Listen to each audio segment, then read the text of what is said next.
Mesdames, Messieurs, bonsoir à toutes et à tous. Bienvenue dans cette nouvelle session d'information sur la télévision Labari. Nous sommes samedi 24 mars 2018.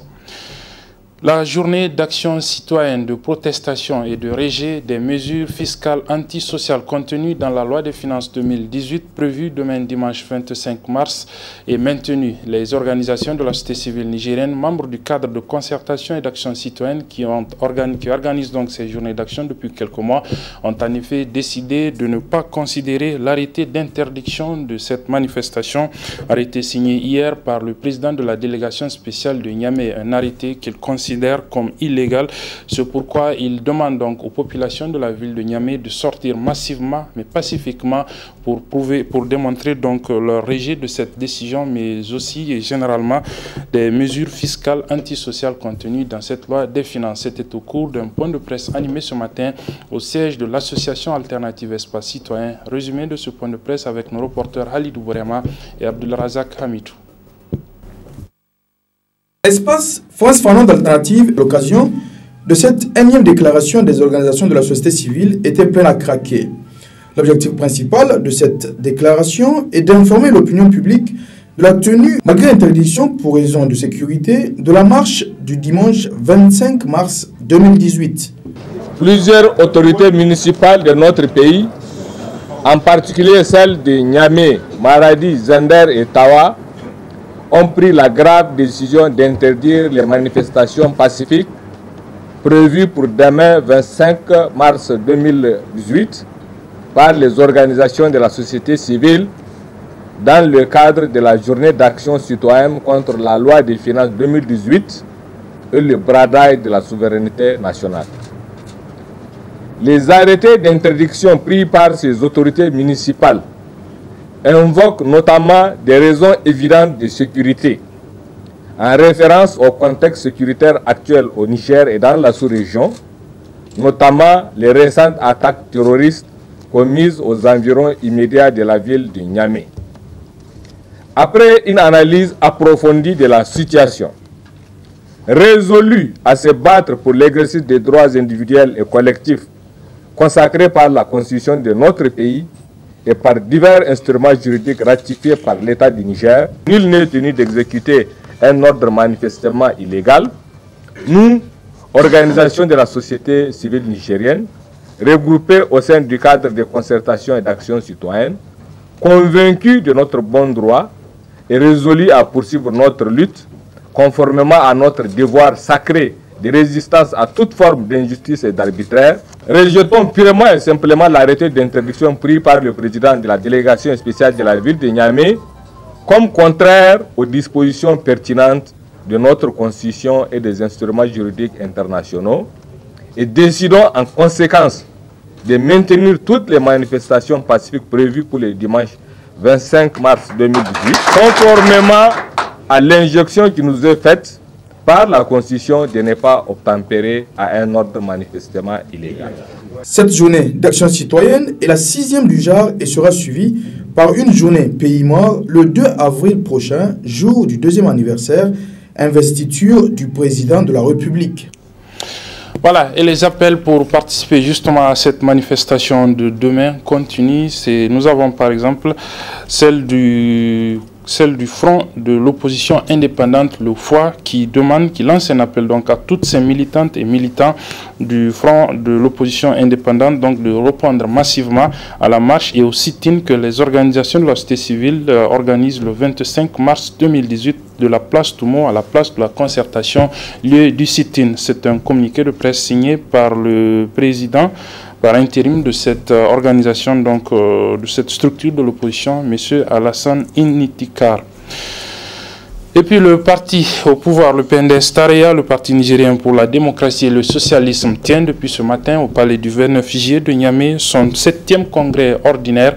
C'est un congrès à l'issue duquel donc l'instance dirigeante, le comité exécutif national donc du parti, va être renouvelé. Résumé de la cérémonie d'ouverture avec nos reporters Chebou Guisso et Adamou Soumana. Le palais des sports, ce lieu si significatif pour la démocratie nigérienne, s'est vu transformé pour la circonstance en rose. Cette couleur qui représente l'amour. Un amour d'ailleurs si fort qui a conduit cette foule venue des différents horizons du pays, voire au-delà de ses frontières, à prendre part massivement aux assises du PNDS Tareya.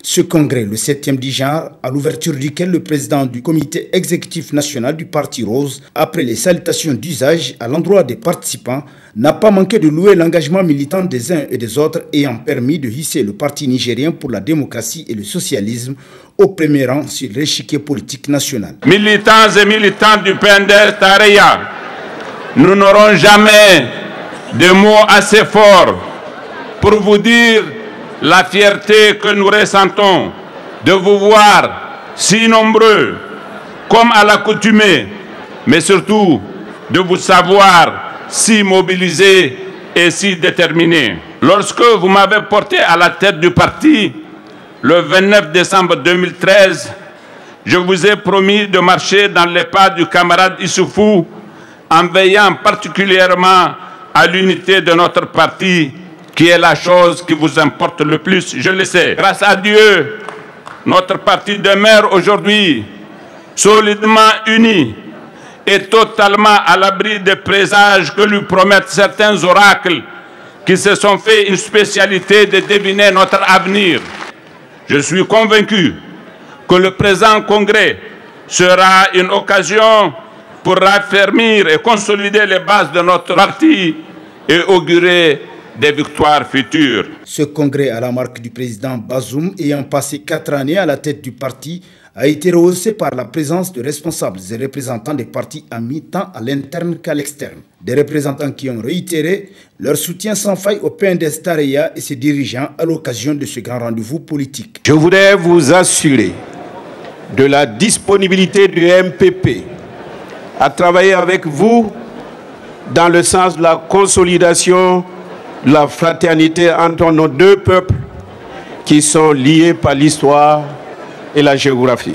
Nous voudrons aussi réaffirmer l'engagement de tous les partis membres de la mouvance pour la renaissance du Niger, MRN, et souligner avec force la constance de cette volonté d'accompagner et de soutenir son Excellence, Monsieur le Président de la République. L'Alliance pour la paix et la réconciliation nationale APR, autour du ministre Nassara, s'est donné pour mission, aux côtés de la MRN, l'instauration d'un climat politique et social apaisé, gage d'un développement économique durable, fort et soutenu. Des soutiens qui réconfortent davantage le PNDS Tareya a relevé le défi de mettre en place un comité exécutif national avec des hommes et femmes dignes de la confiance des uns et des autres au sortir de ces assises pour l'essor du parti. La rentrée du barreau des avocats du Niger, couplée à son 30e anniversaire, a pris fin à travers un point de presse organisé par le bâtonnier de l'ordre des avocats du Niger et ses confrères des autres pays membres de l'UEMOA.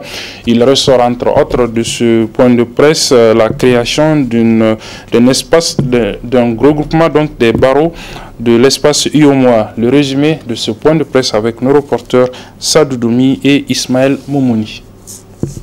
Échanger avec la presse sur leur union en décidant de regarder dans la même direction afin de répondre aux attentes des populations de l'espace UEMOA. Objet de cette conférence de presse initiée par les barreaux des États membres de l'espace, les bâtonniers ont tenu à éclairer la lanterne des journalistes sur cette fusion.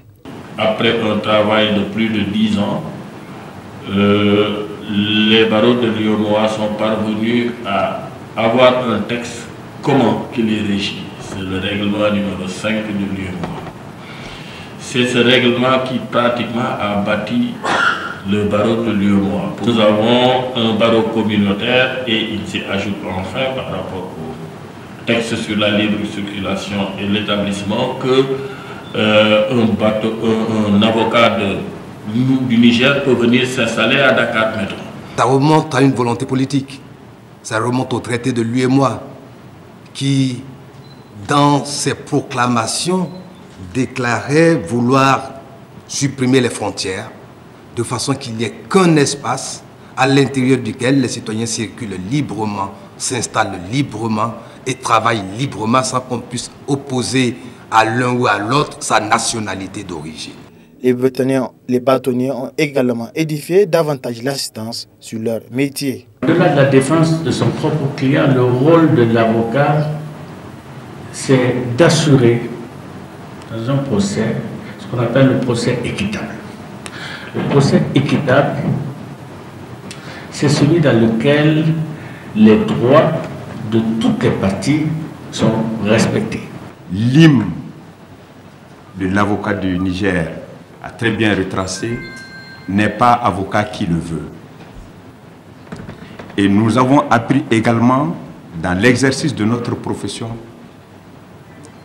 que ceux qui ont décidé de gagner leur vie par leur talent n'ont pas le droit d'être médiocres. C'est ça la définition de l'avocat. Il n'y aura pas d'état de droit sans justice indépendante. Et sans justice où les avocats et les magistrats sont également indépendants. Il n'y a plus que le barreau du Niger. Il y a un barreau de l'UEMOA. Le cadre harmonisé du barreau de l'espace économique ouest-africain rassure les citoyens de leur disponibilité sans faille à les défendre. Et c'est à travers une soirée de gala que prend fin la série d'activités initiées à l'occasion de la célébration du trentenaire du barreau du Niger. La Cour constitutionnelle, comme vous le savez, a rendu le 21 mars dernier un arrêt sur requête de Maître Souley Oumarou, avocat de M. Hamamadou, dans l'affaire de supposition d'enfants dans laquelle l'ancien président de l'Assemblée nationale est impliqué. Maître Souley Oumarou demandait notamment à la Cour constitutionnelle de constater qu'une des dispositions du Code de procédure pénale n'est pas conforme à la Constitution. La Cour, dans son arrêt, a estimé que cette disposition est bien conforme à la Constitution, mais sous réserve d'un certain nombre d'appréciations. C'est sur cela que l'avocat s'est exprimé ce matin face à la presse avec ses précisions. Et vous, et un certain nombre de magistrats et d'avocats, et même nos visiteurs étrangers qui sont venus dans le cadre, n'est-ce pas, de l'anniversaire du barreau nigérien, avaient eu des problèmes par rapport à l'arrêt. Parce que pour eux, c'est un arrêt qui dit à la fois une chose et son contraire. La mise en état, c'est se mettre en état d'après nos règles, c'est aller se livrer au régisseur d'une prison qui vous donne un papier comme quoi vous êtes en prison. La Cour constitutionnelle a écarté donc la nécessité de se mettre en prison avant qu'un pourvoi soit examiné, sur le simple fait que tant que Hamma Amadou, la décision le concernant n'est pas définitivement acquise, on ne doit pas demander à ce que ce soit arrêté et mis en prison. Ok.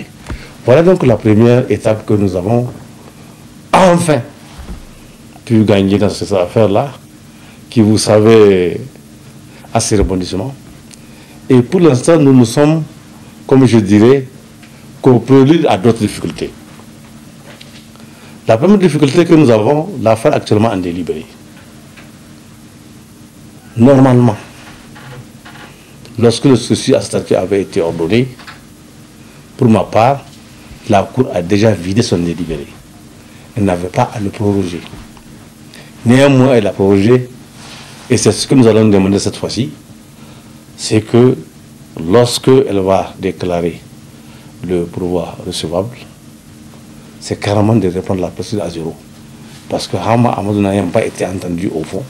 C'est la question de la responsabilité du pourvoi en cassation lui-même n'étant pas examiné. Or, ce que nous avons pu relever, c'est que la Cour de cassation, dans un précédent pourvoi que nous avons fait, a déjà jugé le procès. Puisque la Cour avait affirmé dans un précédent arrêt, et je vous lis cette indication, la Cour de cassation a dit, elle a affirmé que c'est la coutume qui est le droit commun du citoyen nigérien en droit de la filiation.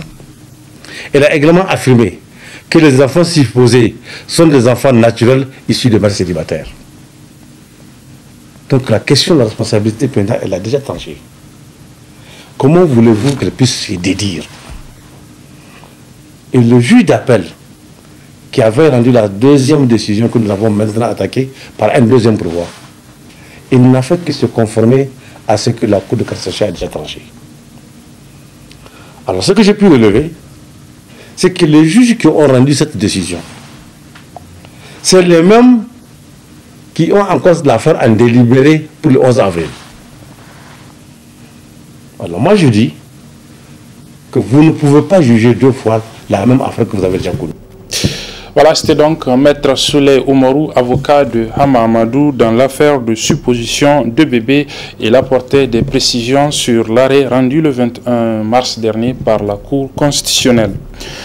La rapporteuse spéciale des Nations Unies sur la situation des personnes déplacées dans leur propre pays était en visite dans notre pays. Madame Cecilia Millenez Damari, à l'issue de cette visite, a animé un point de presse pour présenter la situation des droits de ces personnes, de ce type de personnes dans notre pays, à travers un rapport qu'elle va présenter au niveau du Conseil des droits de l'homme en juin 2018. Je vous propose de suivre un extrait de son rapport qu'elle a présenté ce matin face à la presse. The United Nations Special Rapporteur on the Human Rights of Internally Displaced Persons, I've just undertaken an official country visit. Le Niger fait actuellement face à deux crises de déplacement interne, de chaque côté de sa frontière avec le Mali et le Nigeria. Avant les premières attaques de Boko Haram en 2015, le Niger n'avait pas fait l'expérience de la question du déplacement interne, dû au conflit, et n'était donc pas vraiment préparé à faire face à une telle situation. La situation de sécurité dans les régions de Tillabéri et Tahoua, bordant le Mali, continue de se détériorer quotidiennement. En février 2018, pour la première fois, des personnes se sont déplacées au sein de la région de Tillabéri suite à une attaque ayant causé la mort d'un civil et l'enlèvement de deux autres. La situation à Tillabéri est très instable et elle évolue rapidement. D'après les dernières informations de monitoring protection de mars 2018, effectuées par une ONG locale, plus de 8000 personnes se sont déplacées en interne dans les départements de Bani Bangou et de Aïrou. Les personnes se déplacent de manière préventive, et ce en raison de menaces de groupes armés non étatiques opérant sur les zones frontalières. Alors que les premiers mouvements ont eu lieu il y a 1 mois et demi, le gouvernement doit encore développer une stratégie de protection et d'assistance claire, afin de guider la réponse aux besoins des personnes déplacées de la région de Tillabéri. Un des éléments importants d'une telle stratégie serait de fournir de l'assistance aux populations hôtes. Cette absence de vision de la part des autorités maintient également les travailleurs humanitaires en stand-by, puisque ces derniers ne disposent pas de cadre dans lequel mener à bien leurs opérations. Je recommande la mise en place d'une équipe pluridisciplinaire qui puisse soutenir le gouvernement, lui apporter une assistance technique, de sorte à assurer une réponse adéquate à la situation de déplacement qui prévaut à Tillabéri. L'accès à ces populations, en particulier dans la zone de Tillabéri, a également été soulevé comme une des principales préoccupations des humanitaires. L'accès humanitaire est limité pour de multiples raisons, et en particulier à cause de contraintes de sécurité, ainsi qu'à des conditions de route difficiles. J'ai été informé que certains déplacés internes ne souhaitaient pas recevoir d'aide humanitaire sur leur lieu de déplacement par peur de représailles, de la peur des groupes armés non étatiques, parce qu'ils craignaient d'être perçus comme étant associés aux humanitaires. Le début prochain de la saison des pluies pourrait encore aggraver les conditions de route, rendant l'acheminement de l'assistance d'urgence impossible. Lorsque je me suis entretenue avec des représentants de nouvelles personnes déplacées pour m'enquérir de leurs besoins, leurs principales doléances ont été relatives à l'accès à des services de première nécessité, qui comprennent la nourriture, un abri adéquat, l'accès à des soins de santé et à l'éducation. Et puis nous venons de l'apprendre, le gouverneur de la région de Niamey a animé il y a quelques instants un point de presse relativement au maintien par les organisations de la société civile membres du cadre de concertation et d'action citoyenne, au maintien donc de leur manifestation de demain 25 mars 2018. Il a animé donc un point de presse pour annoncer que cette manifestation est interdite et que par conséquent tous ceux qui sortiront seront responsables de leur acte. Vous allez pouvoir suivre un extrait de ce point de presse du gouverneur Zataou dans quelques instants. Juste le temps de noter la tenue ce matin au niveau de l'Institut de formation technique de l'information et de la communication, IFTIC, d'une journée d'échange en droit international humanitaire entre les étudiants de l'IFTIC, avec plutôt donc les étudiants de l'IFTIC. Il a été organisé par le Rassemblement des acteurs pour la promotion et le respect du droit international humanitaire avec le soutien du Comité international de la Croix-Rouge. Résumé de cette journée avec nos reporters Nasser Seydou et Nafissa Samna et Oumou Samna plutôt.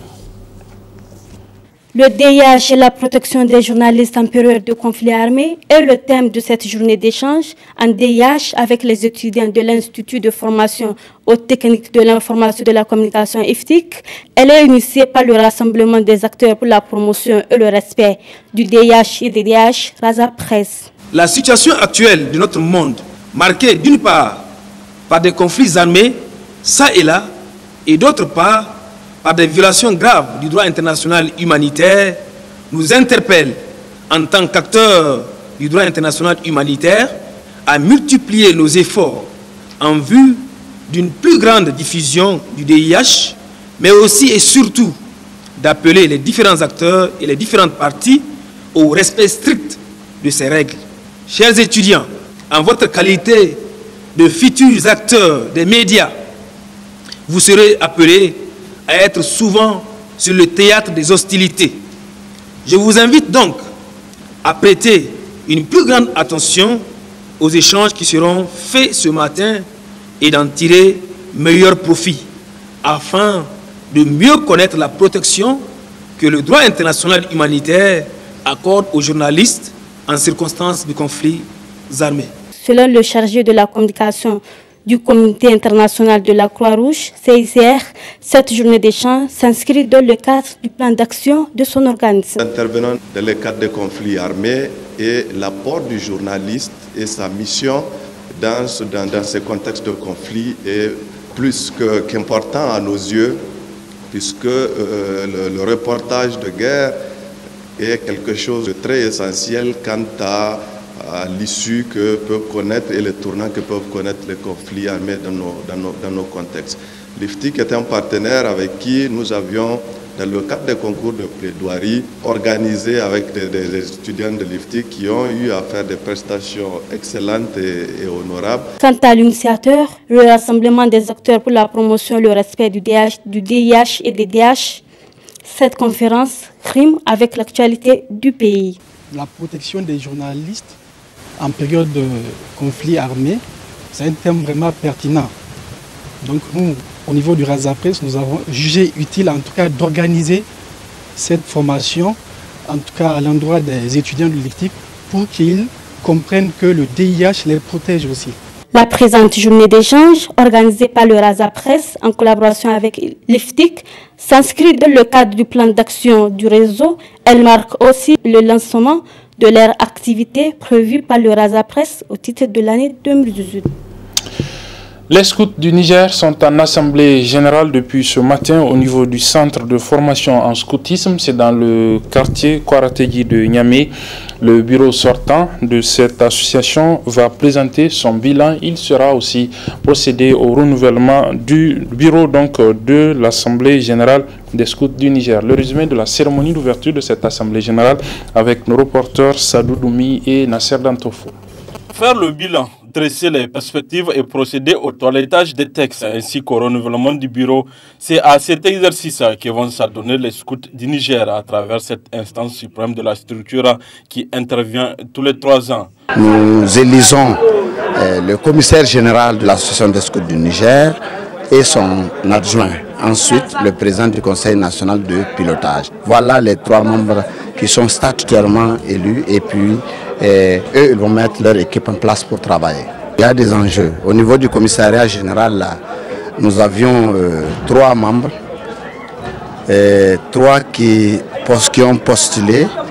Et au niveau du commissariat général, nous avons aussi 3 membres, mais au niveau du conseil national de pilotage, nous avons un membre. C'est là que moi je suis dans cette instance-là. Mais je vais vous dire que au niveau de notre association, généralement, on cherche toujours le consensus. À cette assemblée générale, l'ancien scout du Niger, le colonel Pelé, a été honoré. Ce que vous faites, la tâche que vous remplissez aujourd'hui est une tâche noble, parce qu'il s'agit d'encadrer la jeunesse et de donner en tout cas un sens de civisme à tout jeune qui embrasse la carrière de scoutisme et qui grandit là-dedans. C'est ce que nous faisons aussi dans le cadre du football aujourd'hui que je préside aujourd'hui. C'est encadrer la jeunesse, créer en tout cas un terreau d'épanouissement pour la jeunesse. C'est pour ça que nous œuvrons tous aujourd'hui. et vous, côté scout, et ce que nous faisons. Dans le cadre de mon métier militaire aussi, ce qu'on nous apprend, la première chose, c'est en tout cas le sens du patriotisme. Et je pense que le scoutisme cultive beaucoup ça. Donc je ne peux que vous encourager et vous remercier encore pour ce témoignage de certification. Vraiment, continuez ce que vous faites. C'est un métier laborieux. C'est pas facile aujourd'hui. J'ai l'impression qu'on a tendance à oublier ça, le scoutisme. Alors qu'avant, en tout cas, quand moi j'étais jeune, c'était beaucoup plus populaire, je pense, que aujourd'hui ce qu'on donne comme chose. Ainsi, à l'issue de cette assemblée, il sera renouvelé le bureau du scout du Niger pour un nouveau mandat de 3 ans. Comme je l'annonçais, nous allons donc suivre le gouverneur de la région de Niamey, M. Seydou Alizataou, qui a animé il y a quelques instants un point de presse relativement au maintien par les organisations de la société civile de la marche prévue demain, la journée d'action donc citoyenne prévue demain 25 mars, malgré l'interdiction par le président du conseil, par le président donc de la délégation spéciale, le gouverneur Seydou Alizataou, que je propose de suivre. En espérant que vous voudriez bien prendre les dispositions nécessaires et utiles pour le déroulement normal de cette action citoyenne, nous vous saurons gré de votre diligence pour nous faciliter la jouissance effective de notre droit citoyen à manifester dans la sérénité pour exprimer de vive voix notre désapprobation de certaines mesures antisociales contenues dans la loi des finances 2018, fin de citation. En application de l'article 5 de la loi 2004-45 du 8 juin 2004, les autorités de la ville de Niamey ont, par arrêté numéro 0020/PDS/VN/SG, du 23 mars 2018, interdit la dite manifestation. La mesure d'interdiction est dictée à titre principal par les créneaux temporels choisis par les organisateurs de cette manifestation, car aucune police au monde n'ayant des capacités techniques à encadrer une manifestation qui se passe de nuit. En effet, dans la pratique de l'organisation des marches et des meetings au Niger, jamais un sit-in n'a été envisagé hors d'un local.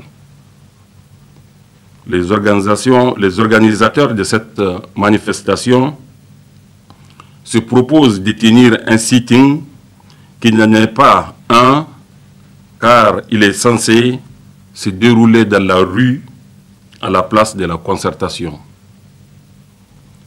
Il serait alors plus approprié de l'appeler sit-out au lieu de sitting. En tout état de cause, le maintien de l'ordre public, qui est un devoir des autorités légales, n'est pas compatible avec le principe d'une manifestation dans la rue devant se dérouler au cours de la nuit. Elle l'est d'autant moins que nous sommes dans un contexte de menace terroriste que les autorités légales ont le devoir de ne pas perdre de vue. Après ce qui s'est passé à Goubé, à 40 km de Niamey, comme vous le savez, les autorités estiment qu'il est plus prudent d'interdire toute manifestation de rue pour le moment, et ce, pour la sécurité des manifestants eux-mêmes et avant tout. La manifestation de demain étant interdite, tout trouble à l'ordre public sera imputé aux responsables de ces trois organisations qui ont fait la déclaration de manifestation projetée pour le dimanche 25 mars 2018. En conséquence de ce qui précède, la marche suivie des sittings que projette d'organiser la société civile demain, dimanche 25 mars 2018, de 16h à 23h59, est et demeure interdite. La loi sera appliquée dans toute sa rigueur face à tous les contrevenants. Voilà, c'était donc le gouverneur de la région de Niamey, M. Seydou Ali Zataou, qui rappelle donc que la manifestation de demain, 25 mars, la journée d'action citoyenne, donc, reste et demeure interdite. Refermons ce journal avec cette cérémonie de présentation des élèves d'une école coranique qui sont donc en fin d'études coraniques, ce que l'on appelle communément la Walima. Elle s'est tenue au niveau de la Madarasa Mahama. Le résumé avec nos reporters Aboubakar Souley et Asmaou Seydou. Bismillahirrahmanirrahim. Lillahi ma fis samawati wa ma fil ard. وإن تبدوا ما في أنفسكم أو تخفوه يحاسبكم بالله. Cette présente cérémonie ou walima en arabe est organisée à l'intention de 13 élèves talibés de la Madrasat Rahama ayant étudié le Coran de la première à la dernière sourate. Une mission accomplie pour les encadreurs de cette école coranique qui, à travers cette cérémonie, tiennent à encourager et féliciter les élèves. Da iri wana zankai kan kyau irdo kyau za alifun ba'u kala kala kala ito alif lam ika ikar margan. Nous nous sommes réunis aujourd'hui pour partager notre joie avec l'ensemble des musulmans. Ici, nous avons des élèves qui ont fait 2 ans et d'autres 4 ans d'apprentissage. J'en appelle à tous les musulmans ayant la bonne volonté à apprendre le Saint-Coran, car le messager d'Allah a dit, je cite, « La meilleure personne de ma communauté est celle qui lit le Saint-Coran ». Fin de citation. Man ta'allama al-Qur'an wa 'allamahu arara bar suban ta katibor kana al-Qur'an kyau ana bore kyau dinda ya dinga al-Qur'an ba ku kan anniya wallahi am ku kira al-Qur'an kyau al-Qur'an dan gona zunubu dan ga kyau aga tusuno. Les élèves, quant à eux, se réjouissent de cette initiative et remercient l'ensemble de ses enseignants. Un rassemblement de joie. Tout élève coranique souhaite avoir ce jour. Parce que tout élève coranique qui arrive à apprendre le Coran de Abatassa jusqu'à Bakara, ça fait la 60e Hizbi, donc il est à remercier Dieu. Donc c'est notre cas aujourd'hui, on est 13, je suis le plus ancien. Leur doyen, Inch'Allah, je jouis la même réjouissance. Le marabout avec lequel j'apprends, c'est lui qui m'a consolé, il m'a vraiment conseillé de continuer et j'ai pu quand même obtenir ce gain de cause. Enfin, ils en appellent l'ensemble des musulmans à s'adonner à la lecture du Saint-Coran pour que Dieu descende sa miséricorde sur tout le pays. Voilà, c'est la fin de cette édition, mesdames, messieurs. Merci de l'avoir suivi. Merci aussi aux équipes techniques et rédactionnelles qui m'ont aidé à le présenter. Les programmes se poursuivent sur la télévision Labari. Au revoir.